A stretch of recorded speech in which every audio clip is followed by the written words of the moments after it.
Take responsibility for your life. Achieve fulfillment with recovery.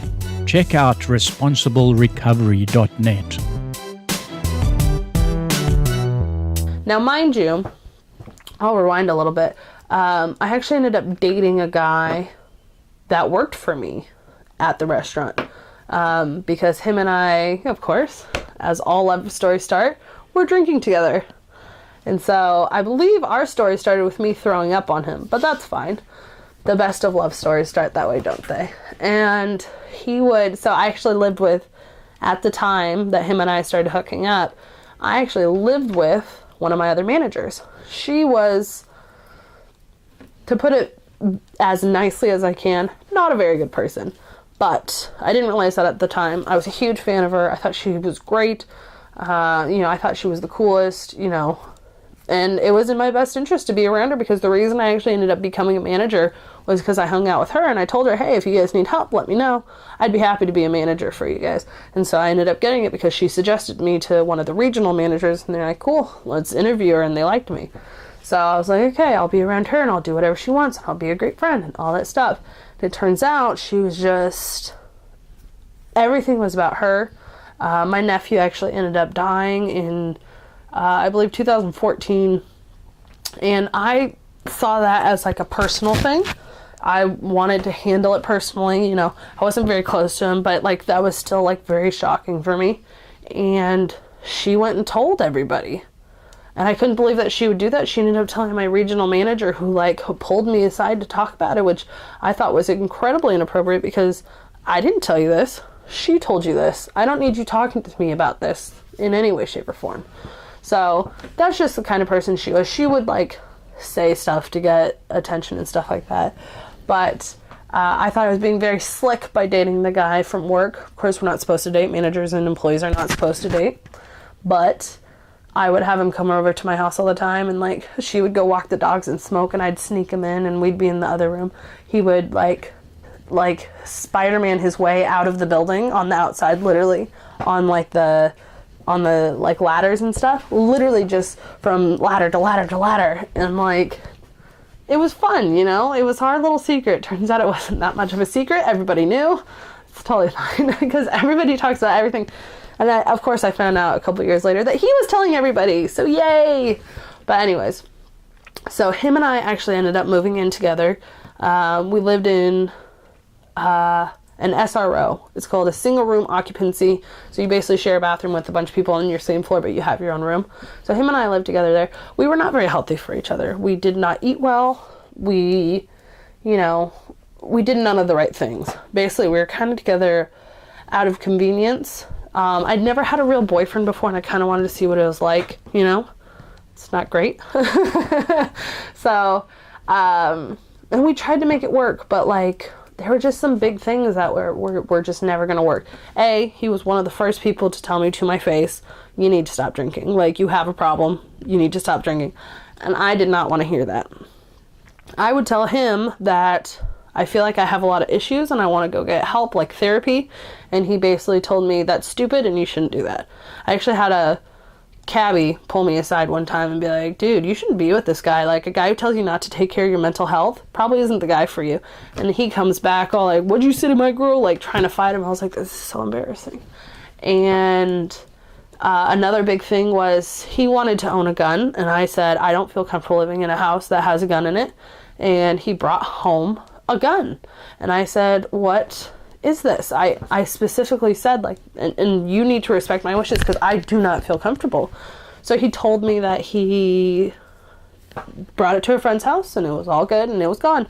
And I trusted him because weirdly enough, I don't have trust issues. I kind of take people at face value because I assume you're telling the truth, and I certainly don't have relationship issues. I wouldn't be with you if I didn't think that you were 100% with me, so I'm not going to go through your phone. He always wanted to go through my phone, which is ridiculous. And he was not allowed to. There was nothing wrong with him doing it because he wasn't going to find anything, but I knew that was an unhealthy boundary. He shouldn't be doing that. So we'd fight a lot about stuff like that because it's stop wanting to go through my phone. Stop making me defend myself. Stop making it look like I'm guilty because I don't want you to go through my things. That's insane.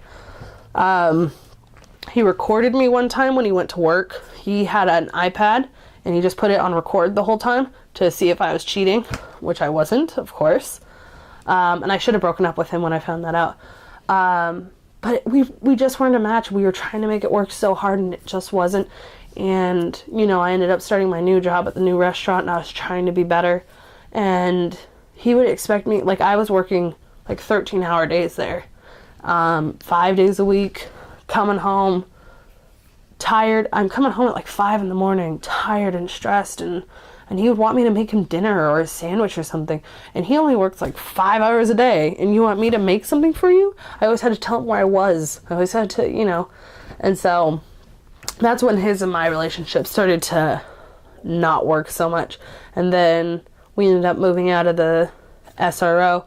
And the day that he moved out, he moved all of his stuff out. And he walks back in. And I'm crying because I'm like, I know this should happen, but I'm still kind of sad. And he looks me dead in the eye. And he reaches on top of our closet, which I couldn't reach the top of because I'm short as hell. And he pulls down the gun. He looks me dead in the eye and then walks out the door. And I couldn't believe it. I couldn't believe that this whole time, instead of being honest with me, and instead of actually just getting rid of the gun, he just put it on top where he knew I couldn't reach. And he knew that the whole time, and yet he would call me, not a liar, but he would always be questioning me and doing stuff, when in actuality, he's the one out here doing shady stuff, you know?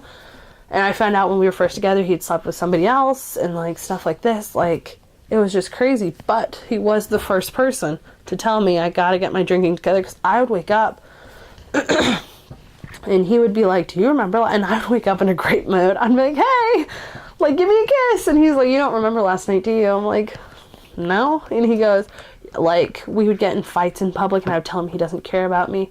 And he always hated that I told him that I don't care if I'm going to die soon, like die young, because we're all going to die sometime, and I never expected to live that long.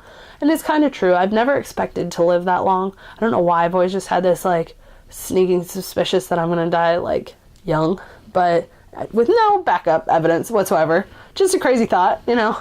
And so I told him that once, and it pissed him off that I wouldn't want to stick around and be with him forever or whatever. And so apparently when I got drunk, I would taunt him about that. And, you know, and I'm sure he never told me the full story because I can't remember, but I know how he manipulates the truth and stuff like that. But, I mean, I'm still waking up from a blackout and I have no freaking idea. So it was not good. Like, the amount of times we were just in public and I'm just, like, screaming at him, or he's, like, fighting with me over nothing. And so when I first started at the new restaurant, I did good. I did stop drinking for a while. And even though he wanted me to quit drinking, he would tell me that I wasn't that fun because I didn't want to go out drinking because I was so tired. It was so weird and backwards. So we ended up breaking up. And so after we broke up, I actually ended up moving in with one of my coworkers because he worked in the kitchen. He was a restaurant manager. He was a kitchen manager, and I was the front of house manager. And we go through the same stuff. We tend to have the same schedule. It was perfect. We could commute to work. Him and I would drink together, like, after work sometimes. And at first it wasn't that bad. But then life kind of catches up with you in weird sorts of ways. So by this point, I'm like 27, 28. I feel a lot more comfortable with myself. I'm kind of coming to terms with the fact that I am weird and that's okay. But I still do things a lot of times to feel like I have friends or to feel popular.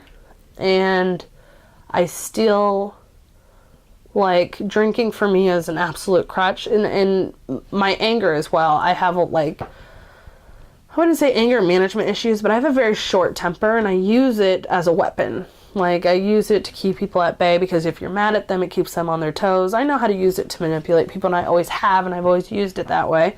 And I still just I don't feel proud of myself at this point as a person, because I had tried to go back to school and I had failed. I have a ton of student debt, which is insane to me. Like, right now, if I'm being honest with everyone, I have $43,000 in student loans that I have to pay back. And do you know what that $43,000 in student loans bought me? An addiction to alcohol. Literally. It bought me Coke, and it bought me a ton of alcohol for a long period of time.